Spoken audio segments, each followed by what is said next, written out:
I thought we were more involved in the game.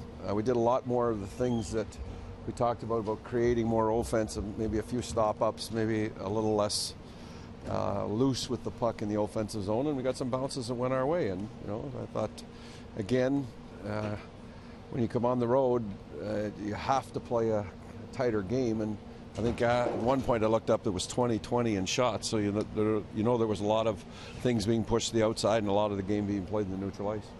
It's been a while since he's played, and there were a few moments, I guess, where he was giving up some rebounds, but he made some really big saves for you guys too tonight, didn't he? Yeah, again, that's what you ask your goaltender, to give you a chance to win, and I thought Scrivby went in there and did that. And, this is a big game for a guy that hasn't played that many in the NHL, and this is a pretty raucous building. The crowd is noisy. They're playing against Ovechkin, and the Capitals have a lot of firepower, and I thought he responded very well for us.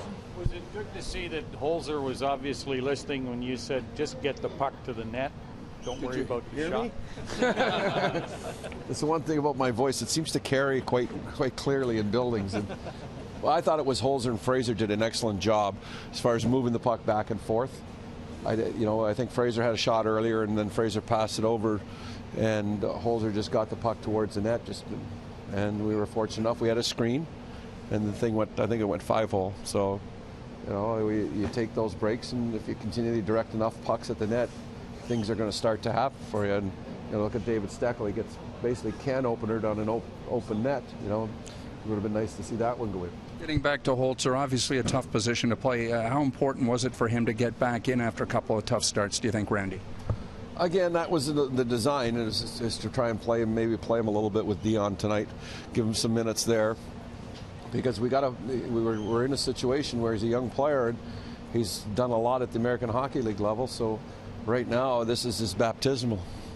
We got to find out if he can play in the NHL. Again, showing when you go to the net, good things can happen, right? Yeah, puck follows.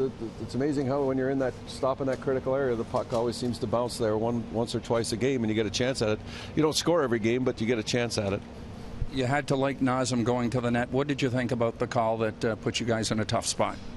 Veteran referee, and his explanation was that that he could have avoided him if he could have turned his shoulder. And we see it a little bit differently when the guy's going to the net and the defender is trying to he's got his stick in his feet. He's trying to protect the puck, and I don't think he has really that mindset that I got to turn my shoulder to get out of the way. He's going to the net. But hey, that's what the call was, and some of those calls go for you, some of them go against you. You've now beaten the Capitals twice early this season. What are your impressions of Adam Oates' team and where they're at? Well, I'll tell you one thing. I've got 23 guys on my team that wear blue and white, or white and blue, and I got enough to worry about than worrying about what the Capitals got to do. Is Van Riemsdyk playing with more confidence, or is it just the bounces going his way? Well, I think naturally the bounces go your way when you get one, and then there's the pucks laying there. He had two kind of empty nets tonight, but he made a good play. They made a misjudgment between the transfer, I think it was between Pody and their goaltender, and he pounced on a loose puck and wrapped it in, and that's what opportunistic players do. You've got a lot of injuries, and Phil hasn't scored, yet you're 5-5. Are you surprised where you are right now, or? We should be 10-0. That's what you want. That's what coaches want. That's what it is. So, all right.